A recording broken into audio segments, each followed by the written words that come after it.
The Watsons Go to Birmingham, 1963, by Christopher Paul Curtis, winner of the Newbery Medal and the Coretta Scott King Award.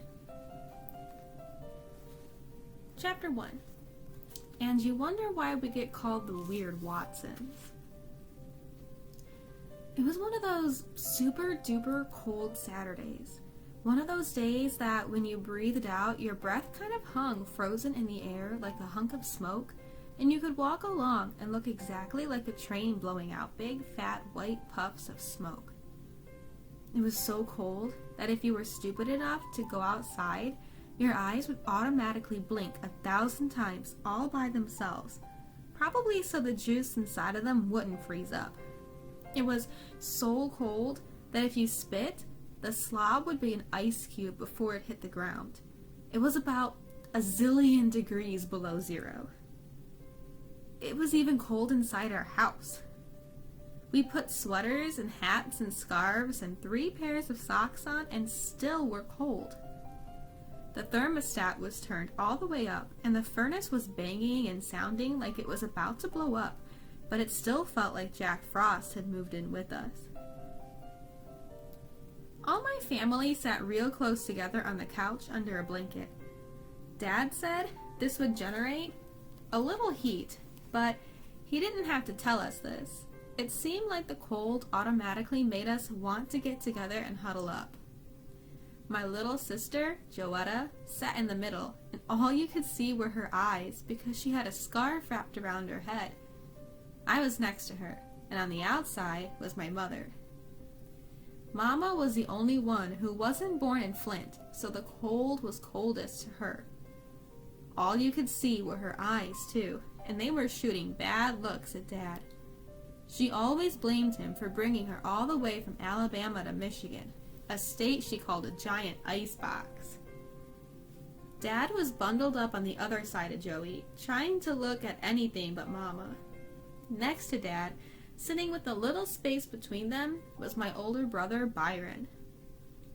Byron had just turned 13, so he was officially a teenage juvenile delinquent and didn't think it was cool to touch anybody or let anyone touch him, even if it meant he froze to death. Byron had tucked the blanket between him and Dad down into the cushion of the couch to make sure he couldn't be touched. Dad turned on the TV to try to make us forget how cold we were, but all that did was get him in trouble. There was a special news report on Channel 12 telling about how bad the weather was, and Dad groaned when the guy said, "If you think it's cold now, wait until tonight.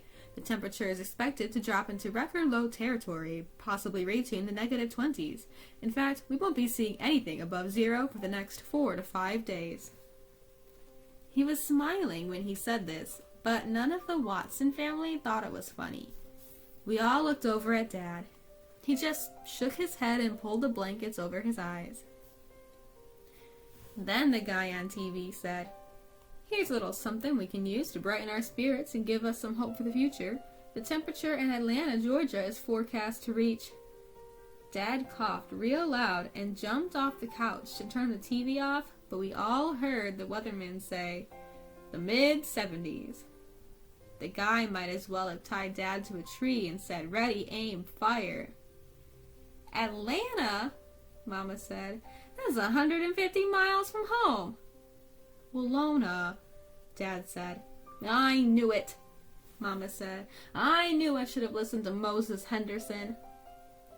"Who?" I asked. Dad said, "Oh, Lord, not that sorry story.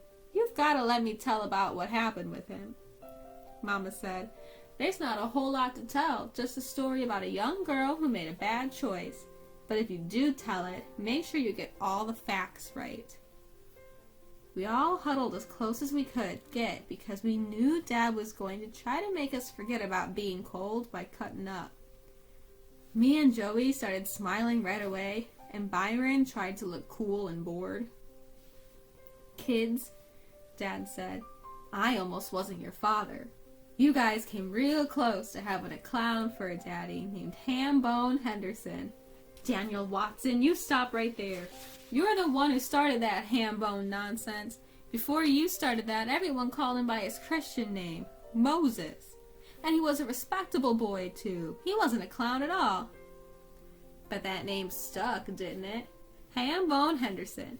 Me and your granddaddy called him that because the boy had a head shaped just like a ham bone, had more knots and bumps on his head than a dinosaur. So, as you guys sit here giving me these dirty looks because it's a little chilly outside, ask yourselves if you'd rather be a little cool or go through life being known as the Hambonettes. Me and Joey cracked up.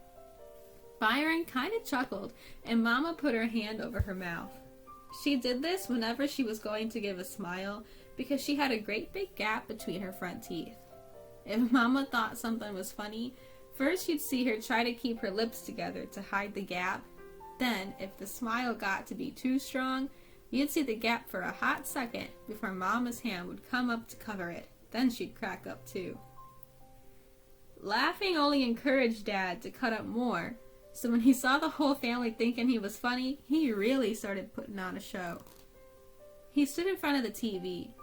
Yup, Hambone Henderson proposed to your mother around the same time I did. Fought dirty too, told your mama a pack of lies about me, and when she didn't believe them, he told her a pack of lies about Flint. Dad started talking Southern style, imitating this Hambone guy. Lona, I heard about the weather up that far north in Flint, Michigan. I heard it's colder than inside an icebox. Seen a movie about it, think it was made in Flint. Movie called Nanook of the North. Yup, do believe for sure it's made in Flint. Flint, Michigan. Folks there live in these things called igloos. According to what I've seen in this here movie, most of the folks in Flint is Chinese. Don't believe I seen that one colored person in the whole dang city. You got a bomber, girl? Don't believe you be too happy living in New Igloo. Ain't got nothing against them, but don't believe you be too happy living amongst a whole slew of Chinese folk. Don't believe you'd like the food. Only thing that Chinese folks in that movie yet was whales and seals. Don't believe you like no whale meat. Don't taste a lick like chicken. Don't taste like pork at all. Mama pulled her hand away from her mouth. Daniel Watson, you are one lying man. Only thing you said that was true was that being in Flint is like living in an igloo. I knew I should have listened to Moses. Maybe these babies might have been born with lumpy heads, but at least they'd have had warm lumpy heads. You know, Birmingham is a good place, and I don't mean just the weather either. The life is slower, the people are friendlier. Oh yeah, Dad interrupted. They're a laugh a minute down there. Let's see, where was that coloreds-only bathroom downtown? Daniel, you know what I mean. Things aren't perfect, but people are more honest about the way they feel. She took her mean eyes off Dad and put them on Byron. And folks there do know how to respect their parents. Byron rolled his eyes like he didn't care.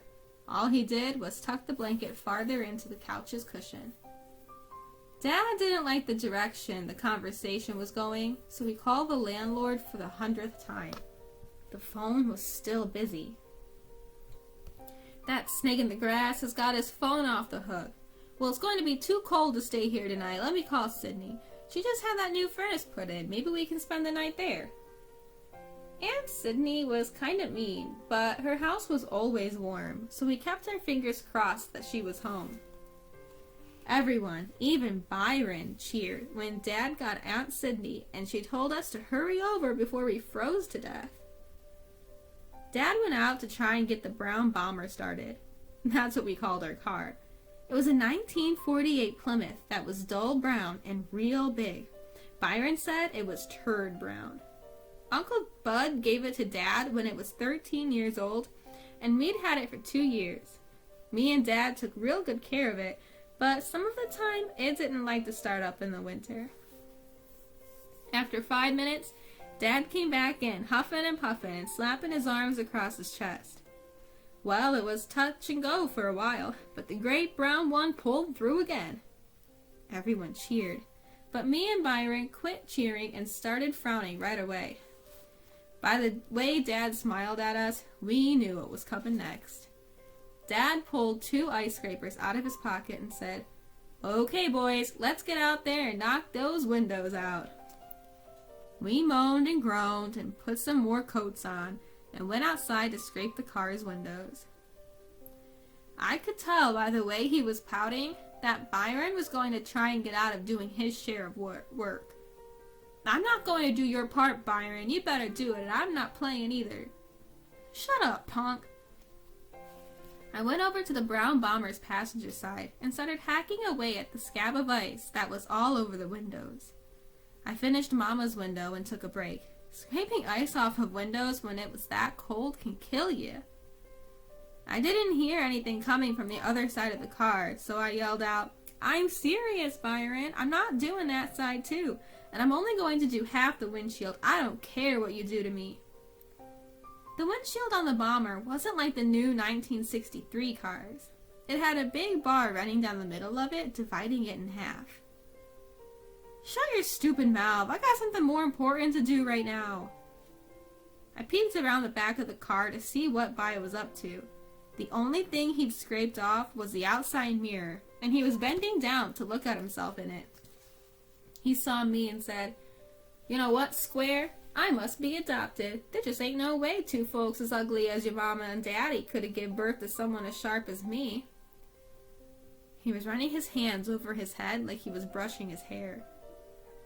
I said, Forget you, and went back over to the other side of the car to finish the back window. I had half of the ice off when I had to stop again and catch my breath. I heard Byron mumble my name. I said, You think I'm stupid? It's not gonna work this time. He mumbled my name again. It sounded like his mouth was full of something. I knew this was a trick. I knew this was going to be How to Survive a Blizzard Part 2. How to Survive a Blizzard Part 1 had been last night when I was outside playing in the snow, and Byron and his running buddy Buphead came walking by. Buphead had officially been a juvenile delinquent even longer than Byron.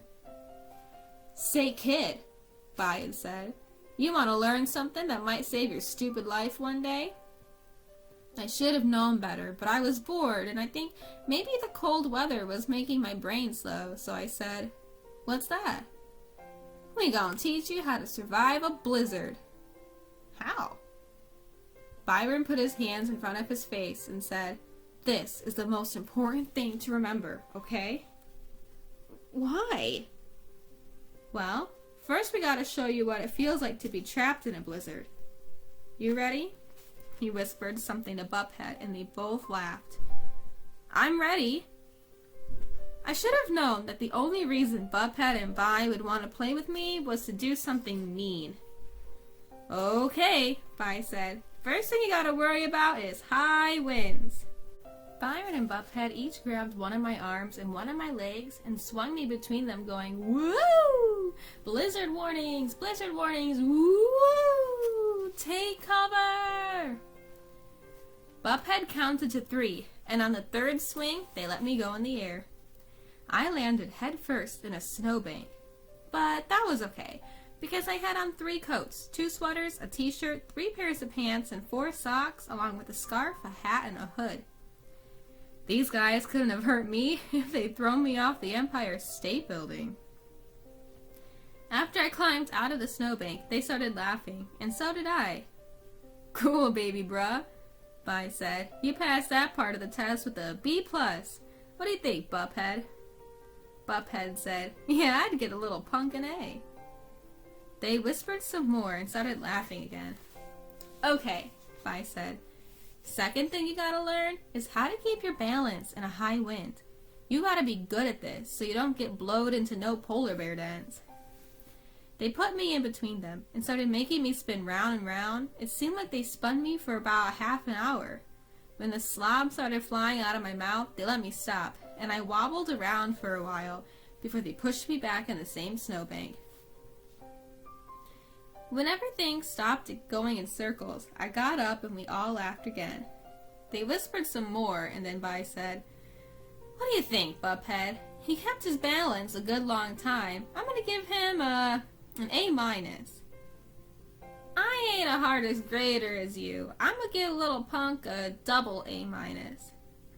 Okay, Kenny. Now, the last part of surviving a blizzard. You ready? Yup.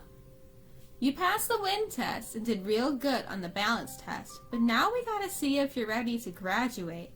You remember what we told you was the most important part about surviving? Yup. Okay, here we go. Buphead, tell him about the final exam. Buphead turned me around to look at him, putting my back to Byron. Okay, Square, he started. I want to make sure you are ready for this one. You done so good so far. I want to make sure you don't blow it at graduation time. You think you're ready? I nodded, getting ready to be thrown into the snowbank real hard this time. I made up my mind I wasn't going to cry or anything. I made up my mind that no matter how hard they threw me in that snow, I was going to get up laughing. Okay, Buphead said. Everything's cool. You remember what your brother said about putting your hands up? Like this? I covered my face with my gloves. Yeah, that's it. Buphead looked over my shoulder at Byron and then said, woo! High winds blowing snow. Woo! Look out! Blizzard a comin'. Death round the corner. Look out! Byron mumbled my name, and I turned around to see why his voice sounded so funny. As soon as I looked at him, Byron blasted me in the face with a mouthful of snow. Man, it was hard to believe how much stuff By could put in his mouth. Him and Buphead just about died laughing as I stood there with snow and spit and ice dripping off of my face. Byron caught his breath and said, oh man, you flunked. You done so good, and you go and flunk the blow and snow section of How to Survive a Blizzard. You forgot to put your hands up. What do you say, Buphead? F? Yeah, double F. It was a good thing my face was numb from the cold already, or I might have froze to death. I was too embarrassed about getting tricked to telling them, so I went in the house and watched TV. The next time I took a little rest, Byron was still calling my name, but sounded like he had something in his mouth.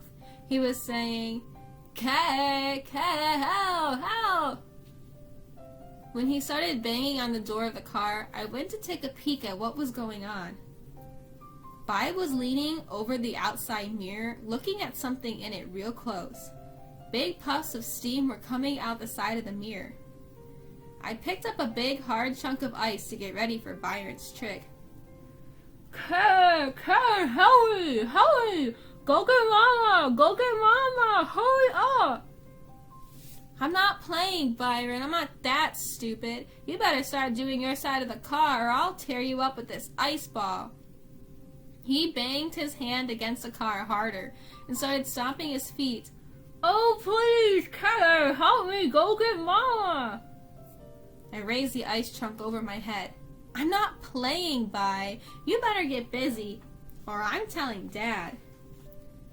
I moved closer, and when I got right next to him, I could see boogers running out of his nose and tears running down his cheek.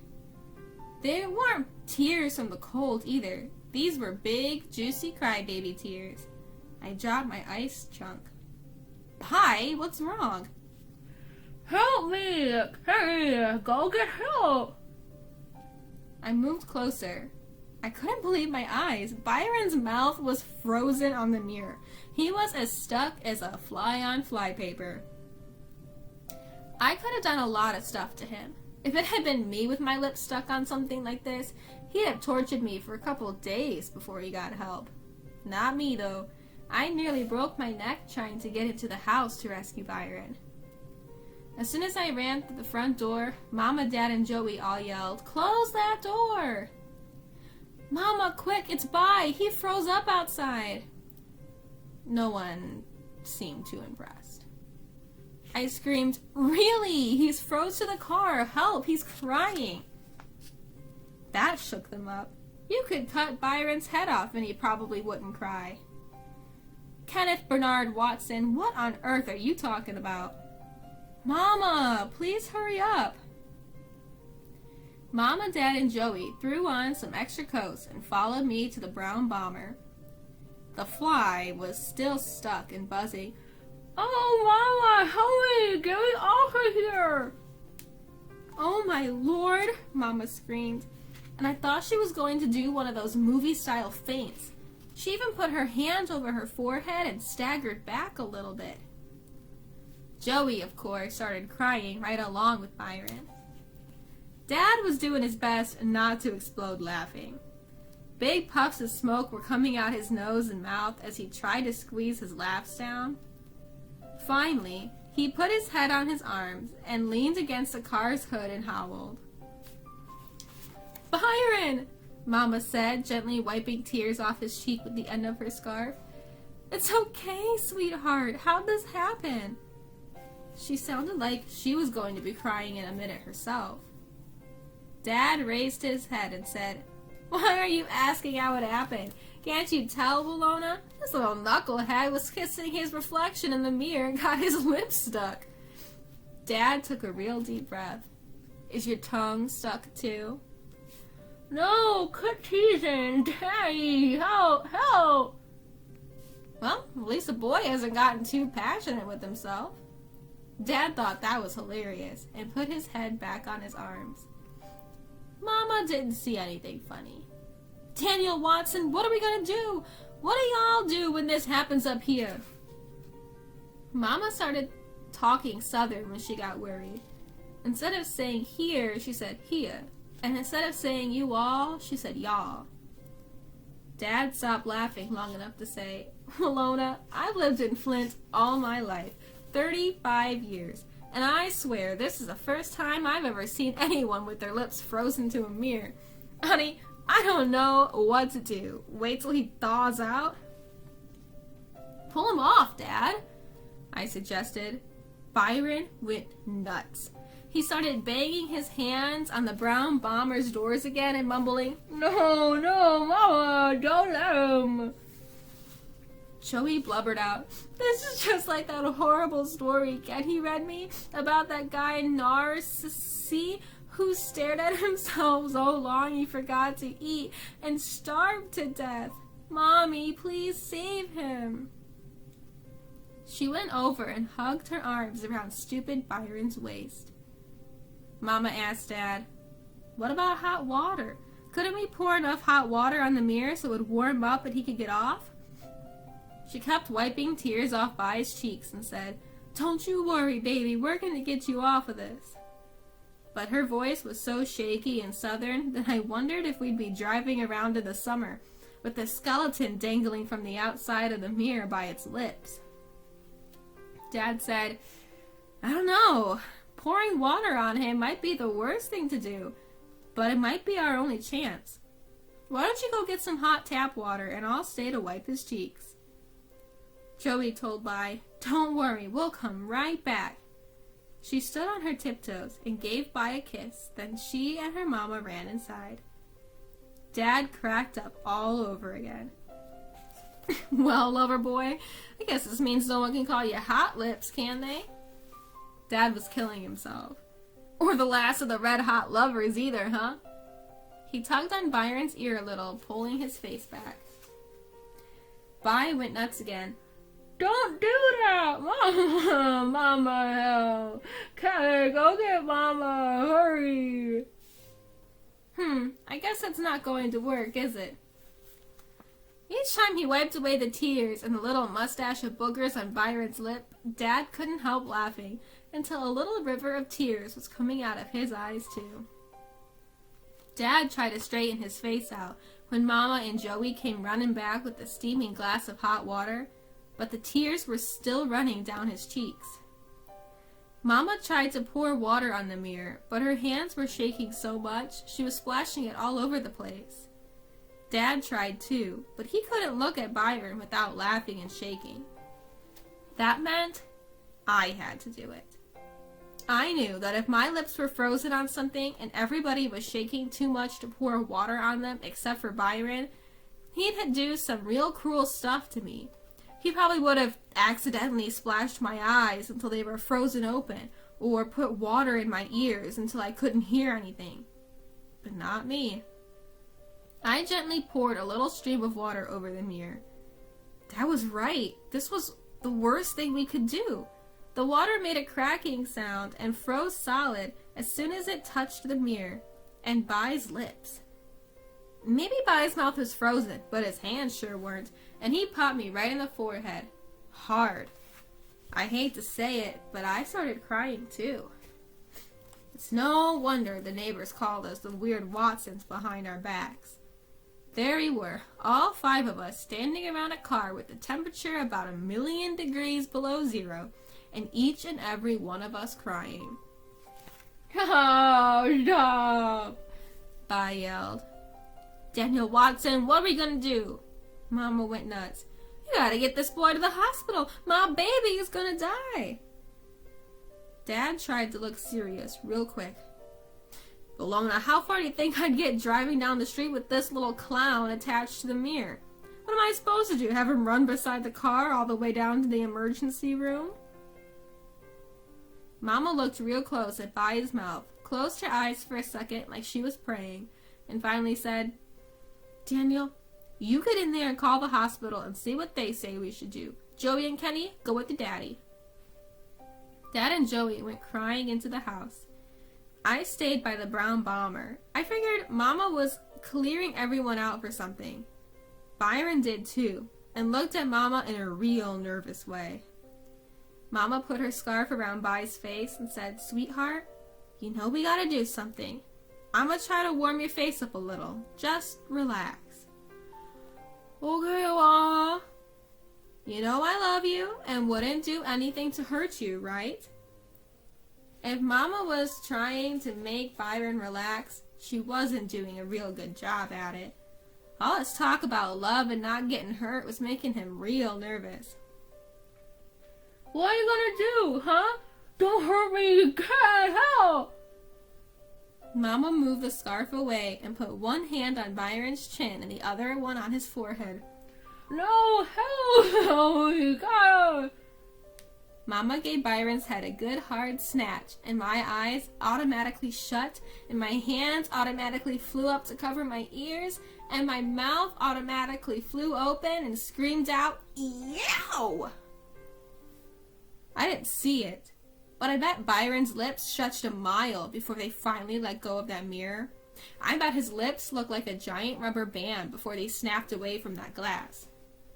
I didn't hear it, but I bet Byron's lips made a sound like a giant piece of paper being ripped in half. When I opened my eyes, Byron was running to the house with his hand over his mouth, and Mama following right behind him.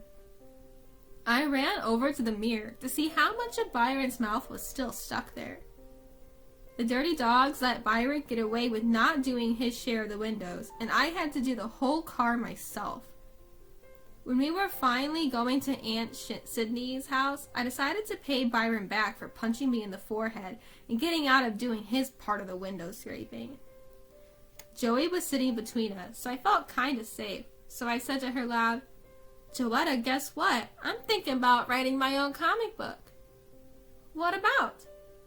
"Well, it's going to be about this real mean criminal who has a terrible accident that turns him into a superhero." Joey knew I was going to tease Byron, so she sat there looking like I should be careful what I said. Finally, I asked her, "Do you want to know what I'm going to call this new superhero?" "What?" "I'm going to call him the Lipless Wonder. All he does is beat up superheroes smaller than him, and the only thing he's afraid of is a cold mirror." All the weird Watsons except Byron cracked up. Mama's hand even covered her mouth. I was the only one who saw Byron flip me a dirty finger sign and tried to whisper without smearing all the Vaseline Mama had put on his lips. "You wait. I'm gonna kick your little behind." Then he made his eyes go crossed, which was his favorite way of teasing me, but I didn't care. I knew who had won this time.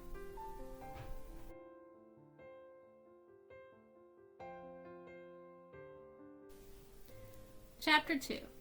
Give my regards to Clark, Poindexter.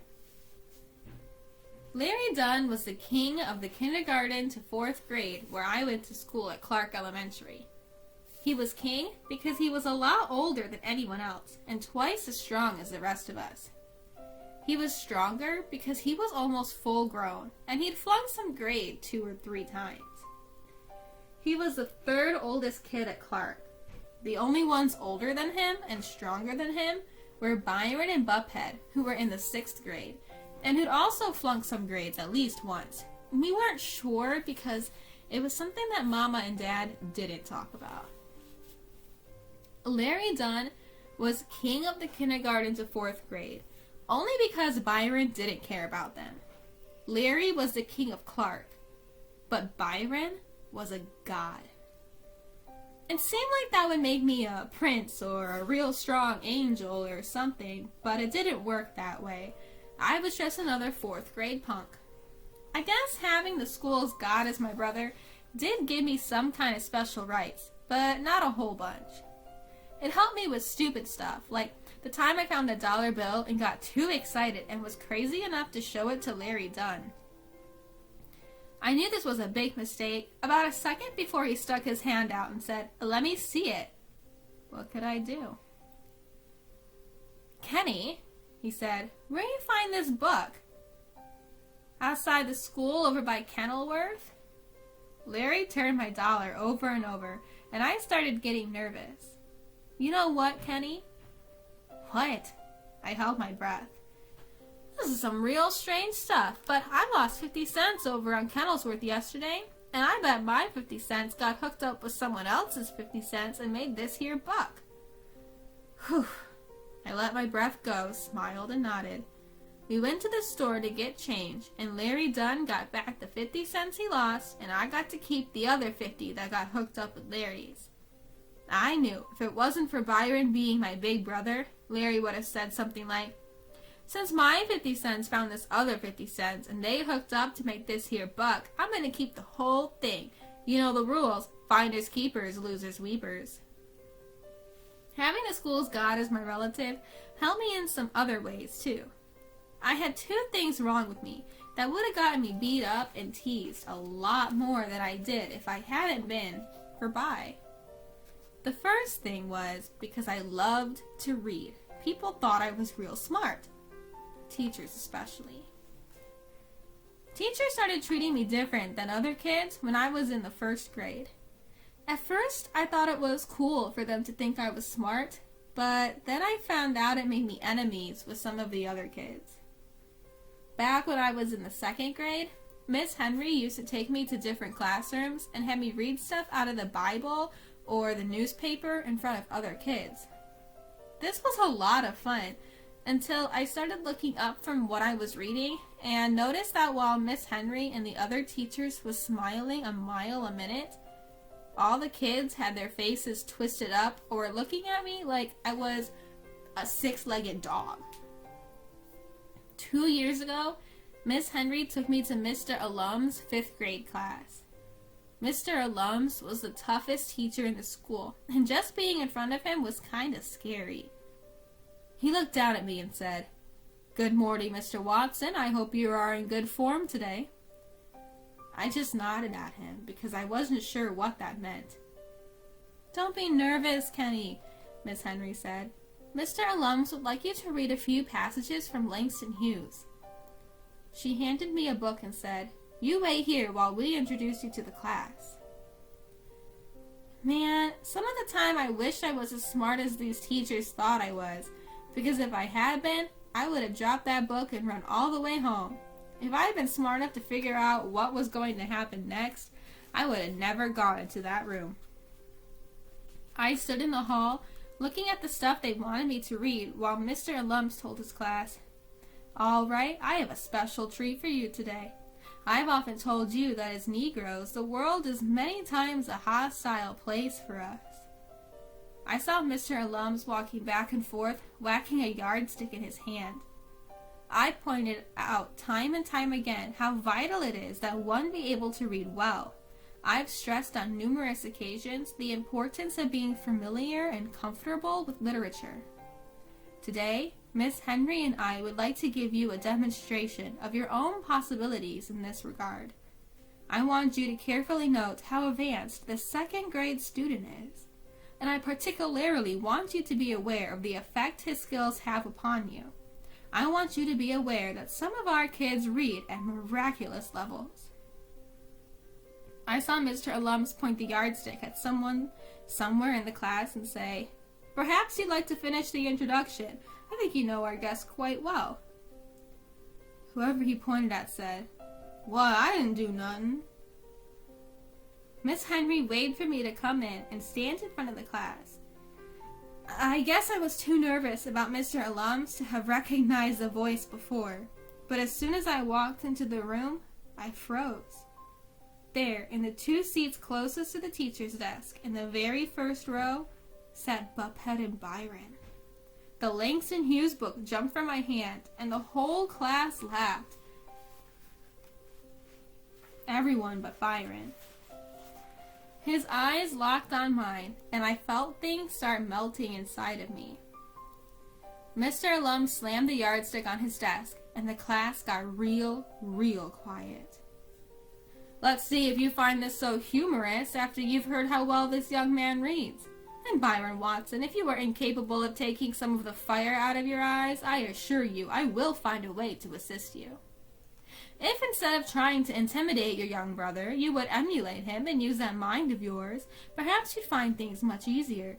Perhaps you wouldn't be making another appearance in the 5th grade next year now, would you, Byron got one more dirty look in at me, then looked down at his desk.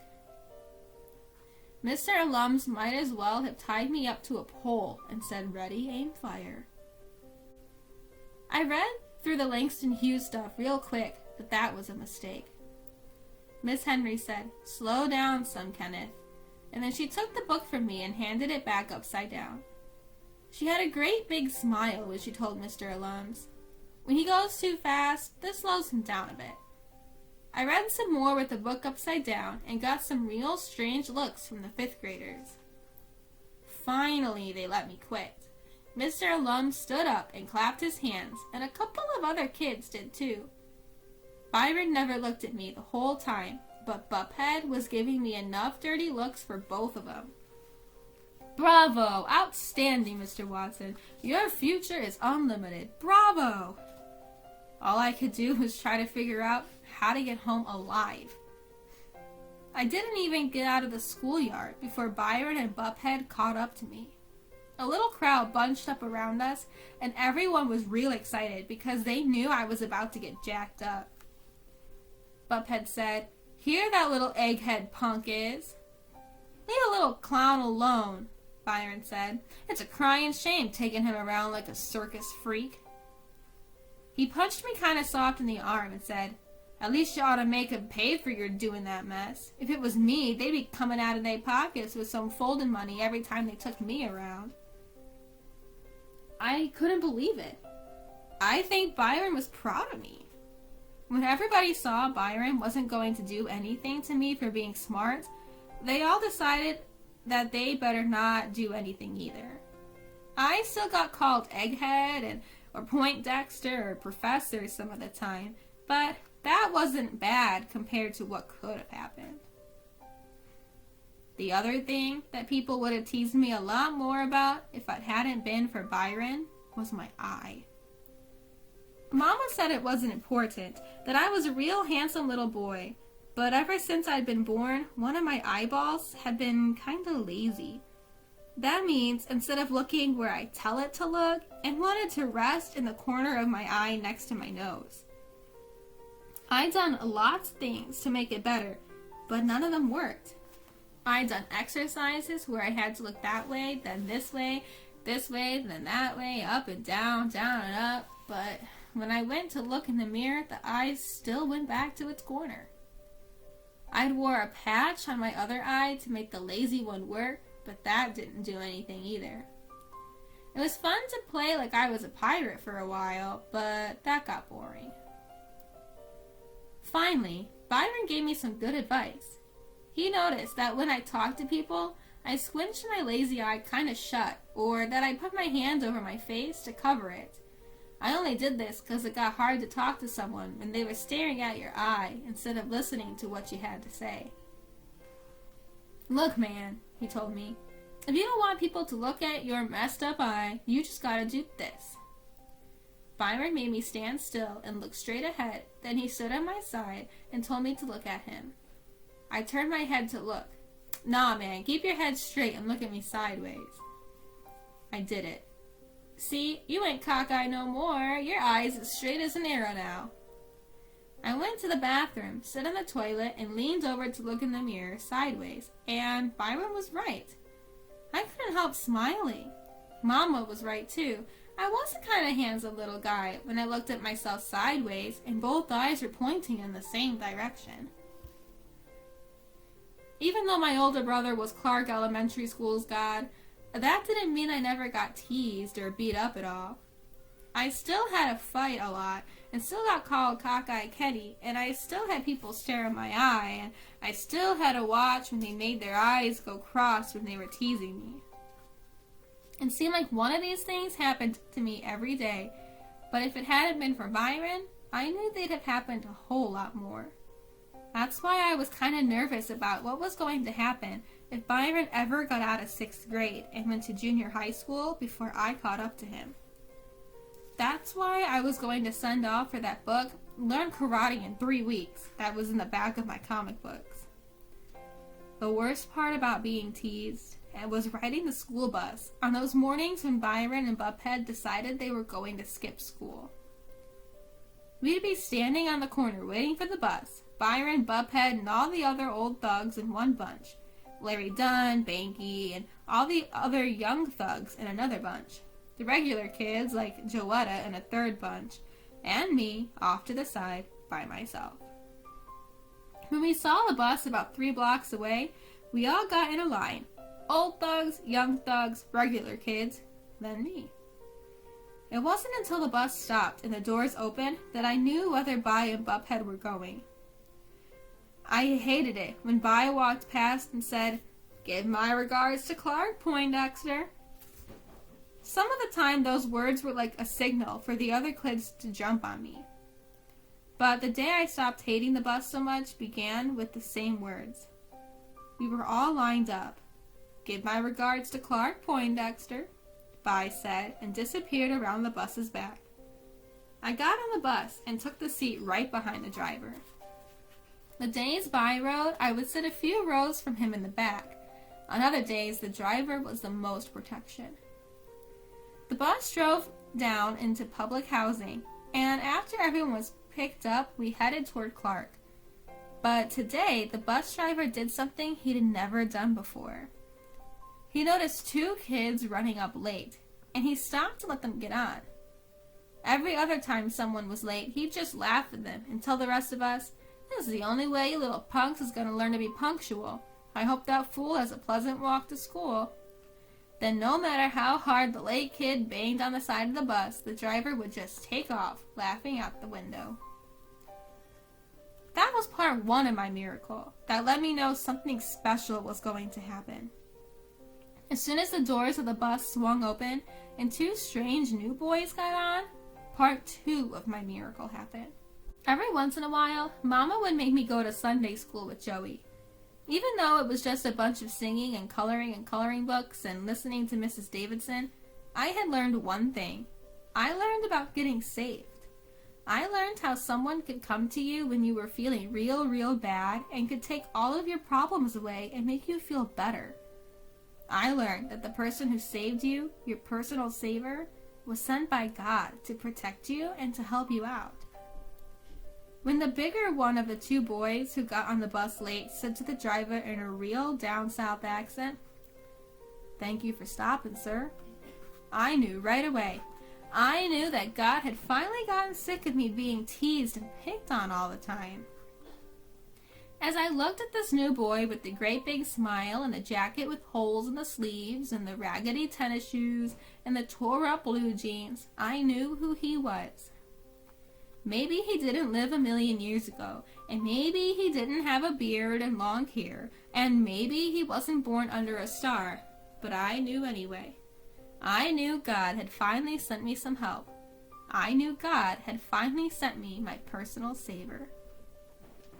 As soon as the boy thanked the driver in that real polite, real country way, I jerked around in my seat to see what the other kids were going to do to him. Whenever someone new started coming to Clark, most of the kids took some time to see what he was like. The boys would see if he was tough or weak, if he was cool or square, and the girls would look to see if he was cute or ugly. Then they decided how to treat him. I knew they weren't going to waste any time with this new guy. It was going to be real easy and real quick with him. He was like nobody we'd seen before. He was raggedy, he was country, he was skinny, and he was smiling at everybody a mile a minute. The boy with him had to be his little brother. He looked like a shrunk-up version of the big one. Everyone had stopped what they were doing and were real quiet. Some were standing up to get a better look. The older one got an even bigger smile on his face and waved real hard at everybody. The little shrunk-up version of him smiled and did the same thing. Then they said, "Hi, y'all!" And I knew that here was someone who was going to be easier for the kids to make fun of than me. Most of the kids were just staring. Then Larry Dunn said, "Lord, today, look at that nappy-head down-home country cornflake the cat done drugged up from Mississippi, y'all." About 1,000,000 fingers pointed at the new kids, and 1,000,000 laughs almost knocked them over. Larry Dunn threw an apple core from the back of the bus, and the new kid got his hand up just in time to block it from hitting him in the face. Little bits of apple exploded all over the kid, his brother, and me. The other kids went wild laughing and saying to each other, "Hiya, y'all." The bus driver jumped out of his seat and stood between the new kid and Larry Dunn. You see how you kids is? This boy shows some manners and some respect, and y'all want to attack him? That's why none of y'all's ever going to be nothing." The bus driver was really mad. "Larry Dunn, you better sit your butt down and cut this mess out. I know you don't want to start panning on folks, do ya? Not with what I know about your mama." Someone said, "Ooh," and Larry sat down. The bus was real quiet. We'd never seen the driver get this mad before. He pushed the two new kids into the same seat as me and told them, "Don't you pay no mind to them little fools. They ain't happy lest they draggin' someone down." Then he had to add, "Y'all just sit next to Poindexter. He don't bother no one." I sat there and looked at them sideways. I didn't say anything to them, and they didn't say anything to me. But I was kind of surprised that God would send a savior to me in such raggedy clothes.